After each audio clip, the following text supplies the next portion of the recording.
I'm going to ask you about it, and the chat panel has been pretty insane with it this morning. Everyone asking about incomings, what's going to happen. I mean, before we actually get into names and specifics, for you, there's 2 weeks left of this window right now. Does it feel like, and everyone will hate the pun, it's got to be a pivotal week? Because Liverpool have still got business to do either way. And you wouldn't think Liverpool are a club that like go in yellow ties right to the deadline. So it feels like it's pivotal this week.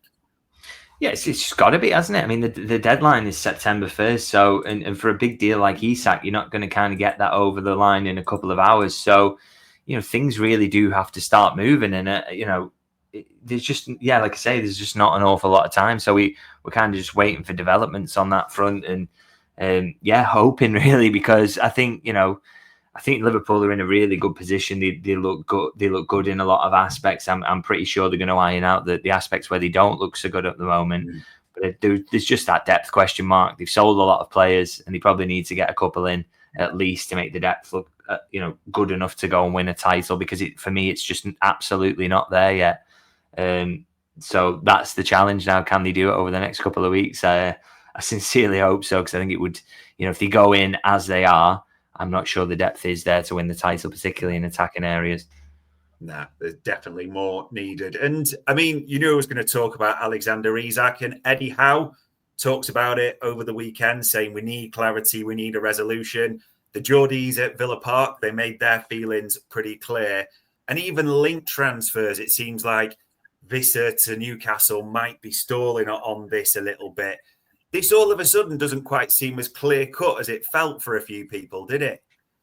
Yeah, there's a bit of a concern, I would say, as well, because Liverpool seriously need. I know people are saying, well, Isak can't be held hostage because Newcastle can't get signings over the line. Well, yeah, he actually can, can't he? Because he's still got 3 years of his deal left. And at the end of the day, Newcastle aren't going to go into a season where they've got to play Anthony Gordon up front all the time, or their only central striker or traditional central striker is a Sula. It's just not going to happen. So Liverpool need Newcastle to sign some forwards, and they need to at least one, probably two, to be honest. And Wissa was one that has looked nailed on for a long time, and now you see in these reports today, I think it's just a little bit concerning, to be honest. And you can say it's Newcastle incompetence; they haven't got it sorted, and I'm inclined to agree. I think the way they are run behind the scenes at the moment is utterly shambolic.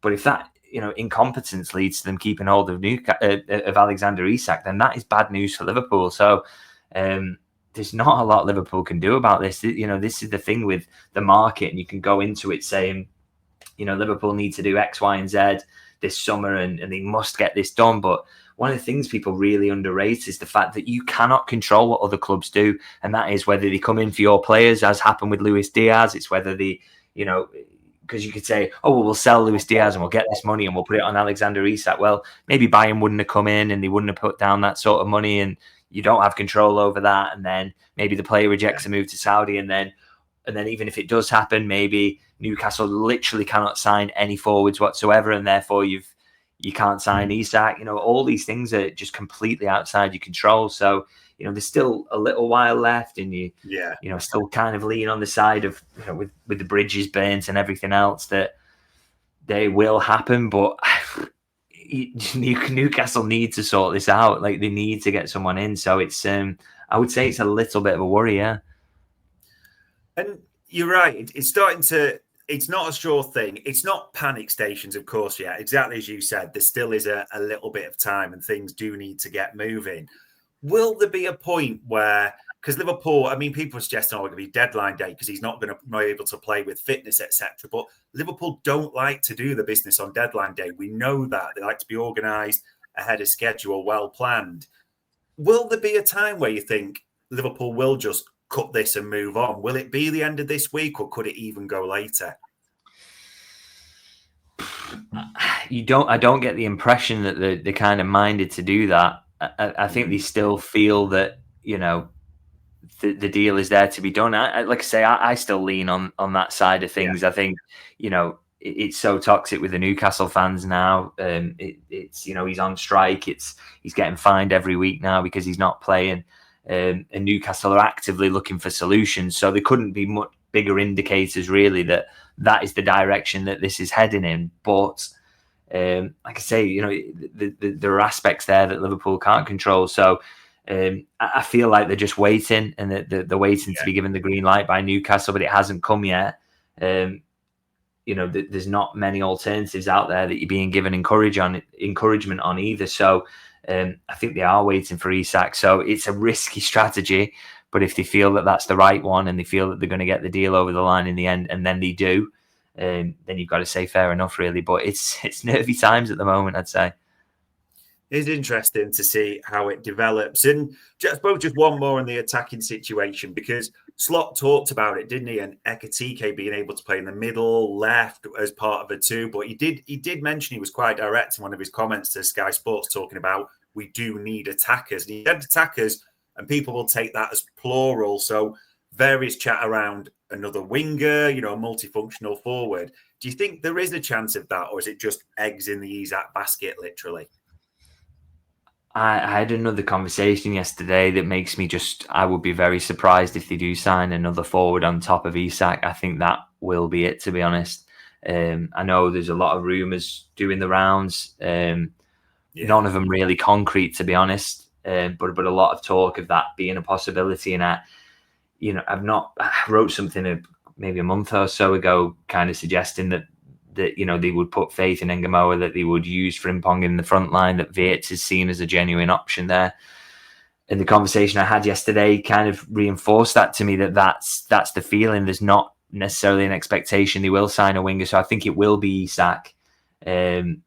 I think the good news is that it feels like no one wants to kind of. We'll probably talk about him later. Actually, I probably don't want to go into too much. But we'll talk about it a bit more later. But that's an option there that may help things out a little bit. But yeah, I don't get the massive impression that there's, if Isak comes, that there would be anything else after that. To be honest, maybe a bit of a neck on line situation there. But genuinely, from conversations I'm having, I think that will be the lot. Will be interesting to see. Just in the forward line, there's so much work to do. But defensive-wise, where there's also work to do, there's one through the door. Giovanni Leoni, I know you sort of wrote about him for a long time, said Liverpool had huge interest, which has obviously come to fruition. I mean, the size of this boy is about the same size as VVD. He's bigger than Alisson, and you're hearing from all the rhetoric as well. The club really feel like we've landed one here. This is one we've wanted, and we've really got a coup. Yeah, so I mean, they've been looking at that market for a long time, haven't they? And for various reasons, not been able to get a young centre back in, and this is the one they finally pulled the trigger on. And I find it fascinating, really, that there's so little data on him. 1,200 Serie A minutes is not an awful lot, and it's not very Liverpool to sign that. But I just think what they've seen in those 1,200 minutes, they've really liked, and I think he's got 700 Serie B minutes as well.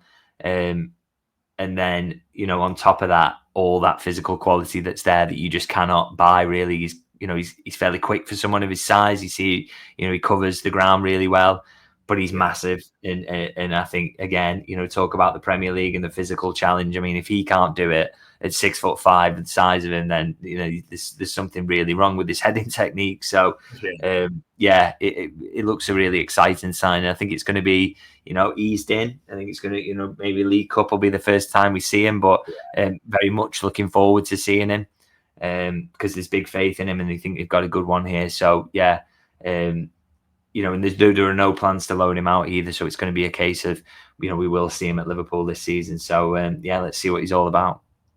Yeah, exciting. At least one centre-half through the door.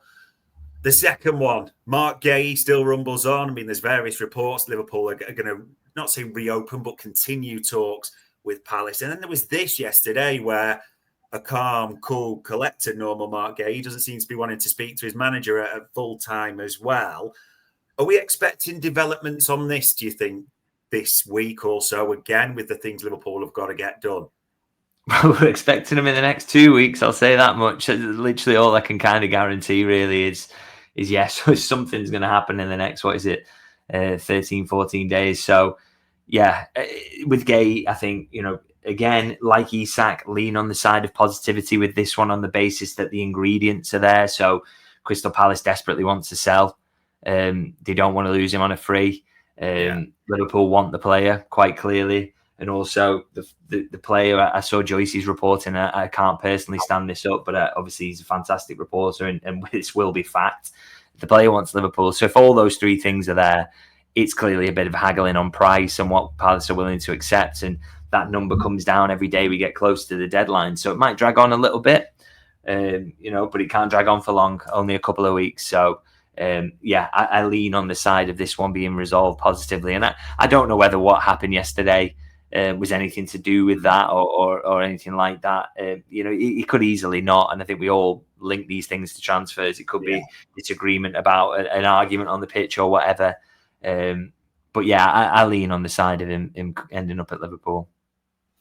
Fingers crossed on that one. And I mean, there's still talk about Ibu Konate, his contract. We all want him to renew, but it does seem that this has been going on for a long time. Liverpool have been trying. We're almost hearing about the second, third round, whatever it is, of talks, but there is really nothing either way on this at the moment, which doesn't almost, because when we're leaning on positive, maybe doesn't fill you with massive hope, shall we say, for this one? Yeah, but I reported a while ago that kind of the noise from the players' side is that he wants to stay now. That's not always enough, by the way, because it's I want to stay, but I want to be paid X amount of money. So, that's a huge factor here. And clearly there has at some point been a disagreement over exactly what that kind of looks like. As long as those talks are ongoing, you've got to just hope that they're resolved in a positive way. And, if the player is making noises that he does want to stay, I think that's really, really encouraging. So, hopefully we see a positive outcome. And, I think the moment that you can't start to panic is when the talks completely stop, and we're not at that point yet. So, let's see what happens. And he's certainly, I really don't get the impression that he's kind of actively trying to get out, from speaking to people kind of around it. So, hopefully that proves to be the case. And I've said this many times, but I just think the bare minimum is to keep him for this season, because I know he's not played particularly well on Friday, but he did last season, and I think he's a really important player. Yeah, absolutely. If we want to compete on all fronts, you can't be changing that much of a back five as well. It is important that we keep him. How long he's at Anfield, we'll have to see on that. And can I just come in on one as well? Sorry, Dave. So I've seen him talk in the comments there, I think from maybe a Newcastle United fan saying about that Liverpool have made a low ball bid to unsettle Isak. And I just want to say I find the online discourse about this whole situation absolutely fascinating, to be honest. It's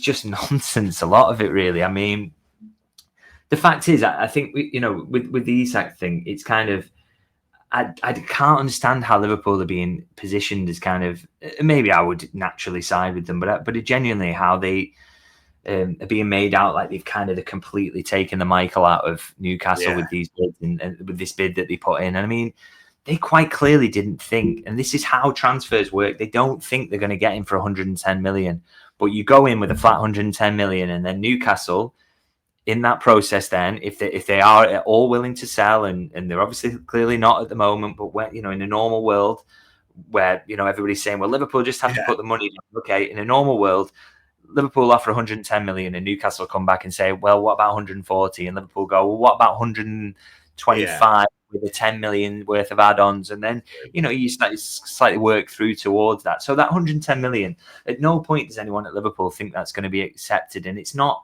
an insult or anything like that. It's just how these negotiations start. And so, the nonsense around that, and they're not going to pay 150 million. And Newcastle know that. Newcastle know they're not going to get 150 million. It's all just positioning and bargaining. And so, the narrative that's emerging around that I find fascinating, and around the player as well, by the way. And, I don't think it's great when players go on strike, and ultimately, his agent and him may need to take some responsibility for signing a 6-year contract. Why not just sign on a 5-year contract for a club that clearly wants you, but you also want to use as a stepping stone? That was a misjudgment. But equally, I find it interesting that nobody at Newcastle, even through a brief or whatever, has denied suggestions that Isak told Newcastle that he was going to go last season and wanted to go, told quite early in last season that he wanted to go, reminded them again at the very start of this summer, and yet Newcastle have done absolutely nothing about it, and have not told him no, by the way. They've not told him you're absolutely staying. They've seemingly been open to that idea, and yet it's been communicated to maybe nobody higher up. It's not been passed on, therefore forcing the player into a situation where he goes on strike. So, and like I say, I trust that reporting on the fact that he told them, because nobody at Newcastle has denied it. And they would have just come out and said, no, he's just gone on strike. He's just doing this to unsettle us. He's being ridiculous. Because why wouldn't you if you think you're going to lose the player anyway? So it's all, people have got to remind themselves, it's all a silly game. And I think Newcastle fans are being taken for a ride a little bit with this, to be honest. In that the reality of the situation is not being communicated to them. And yeah, it's just posturing and Newcastle being poorly run. And and I think the players' actions, I don't love them at all. But you can kind of see why he might have gone down that route if things have played out as has been reported. And with Newcastle, I just think it's just chaos there, and they haven't planned well for this situation. And I think they are ultimately going to let him go regardless, having panic bought a couple of strikers. So, it just is a shambles behind the scenes for me. And I think, I just think fans of all clubs involved in this saga should, it'd just be nice if everyone kind of was a little close to the truth, and you don't have to get people saying, well, if you pay 150 million, or Liverpool fans gloating about it as if this is a good thing and a positive situation to be unfolding. I just think I just don't like the noise around it, is what I'm kind of trying to say, really. Yeah, it is. I think it is quite clear he's had those discussions. Like you said, it would have just been shot down at the same time. I agree with you. I never like the idea of players going on strike. It unfortunately just seems part of the reality of football, doesn't it? We saw it with Gyökeres to get his move to Arsenal. We've seen it with Visser to try and get his move to Newcastle. He did the same as well. It doesn't seem to be being a bit ignored. You were absolutely spot on, by the way. That's the hypocrisy of us all in football, and I include myself in that. Everybody's very, very pleased about the Johan Wissa's situation at Newcastle, and that he's trying to force a move, and yet it's just complete hypocrisy, isn't it, at the end of the day? And I just think, Newcastle just needs to kind of... I also hate, by the way, I don't like the abuse that David Ornstein's getting, and I also don't like that Liverpool fans are like, well, why don't they just sign Nicholas Jackson? Well, imagine if you had Alexander Isak and you had to replace him with Nicholas Jackson. Why should Newcastle be happy about that? But equally, they shouldn't have got themselves in a position where he's the only option willing to join them or gettable for them. So, yeah, just a complete mess. But I just think everybody on all sides should calm down a little bit and kind of just assess what the reality of this situation is. Yeah, and welcome to all the Newcastle fans in the chat panel who are making their thoughts clear on what's being discussed as well. But yeah, it shouldn't really be Liverpool fans pitted against Newcastle fans. We'll just see.